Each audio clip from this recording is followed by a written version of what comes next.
Assalamualaikum warahmatullahi Warahmatullahi wabarakatuh. wabarakatuh.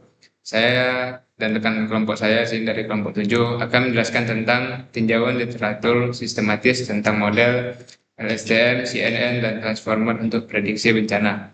Saya di sini bernama Muhammad Ridwan Jalani dan lalu rekan saya. Bernama Muhammad Farhan. Dan saya Akmal Fauzi. Di sini untuk slide yang pertama itu ada latar belakang dan urgensi penelitian.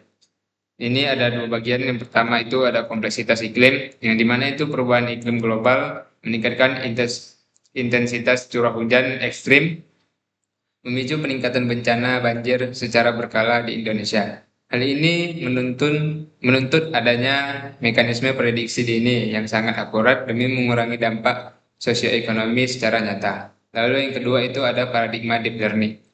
Itu dimana metode konvensional memiliki limitasi dalam menangkap interaksi data nonlinear.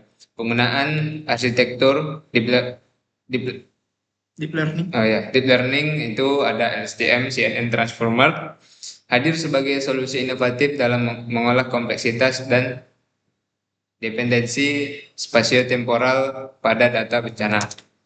Next itu ada 3 pilar utama arsitektur deep learning. Yang pertama itu ada SDM, sangat andal dalam menangani data bertipe runtun waktu, itu time series. Lalu mampu mengatasi kendala vanishing gradient guna menangkap pola dependensi jangka panjang.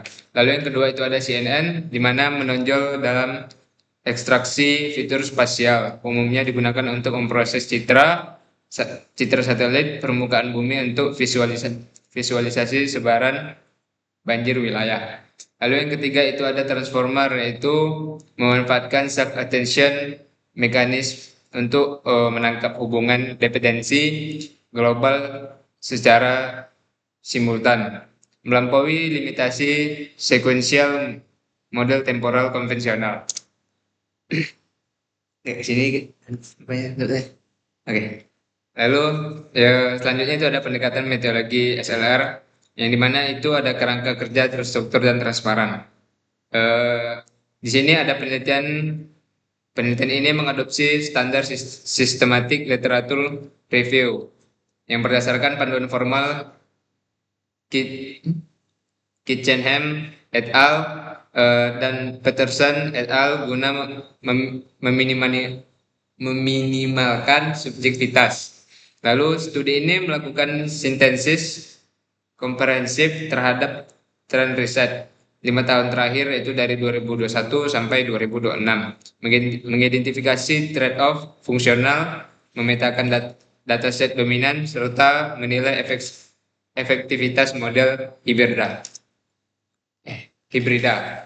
Selanjutnya itu ada pertanyaan penelitian dari RQ1 sampai RQ3, yang dimana itu ada RQ1 itu perkembangan model dan tren historis.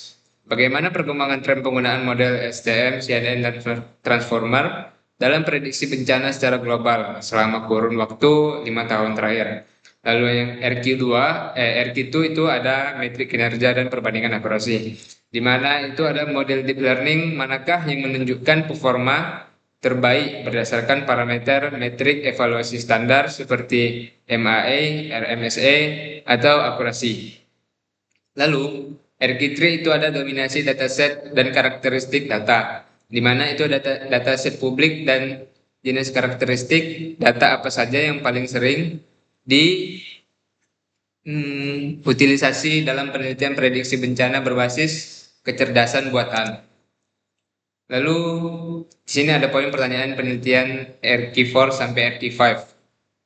Untuk yang RQ4 itu kelebihan dan keterbatasan, yaitu mengidentifikasi secara kritis trade-off masing-masing arsitektur tunggal. Itu ada yang 3, LSTM, CNN, dan transformer dalam kaitannya dengan beban komputasi, kebutuhan volume data, serta sensitivitas terhadap data temporal maupun spasial.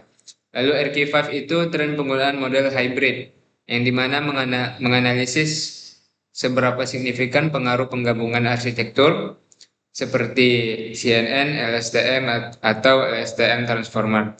dalam mengompensasi kelemahan model tunggal guna meningkatkan akurasi estimasi bencana. Oke, berikut mungkin akan dijelaskan oleh rekan saya yang bernama Farhan. Baik. Definisi di sini ada definisi metodologi kriteria PICOC.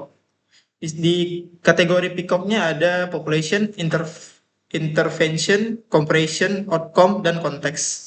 Pada deskripsi kriteria population, di sini kumpulan studio ilmiah 5 tahun terakhir yang membahas implementasi LSTM, CNN, dan transformer dalam konteks mitigasi bencana.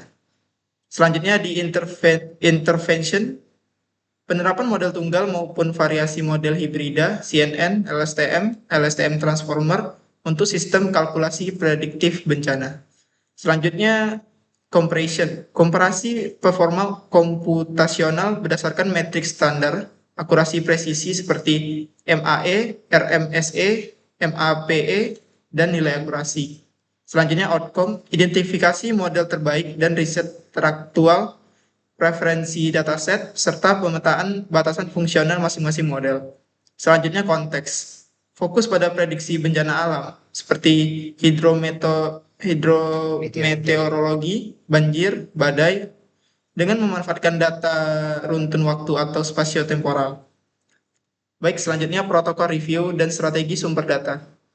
Pada slide ini ada 3 kunci, yaitu sumber repository, yang dimana pencarian paper terstruktur melibatkan database reputasi tinggi, Scopus, Science Direct, Springer Link, Google Scholar, Garuda, dan Sinta. Yang kedua, kata kunci, yang dimana sintaks pencarian deep learning for disaster prediction, LSTM CNN transformer float, dan spatio temporal deep learning.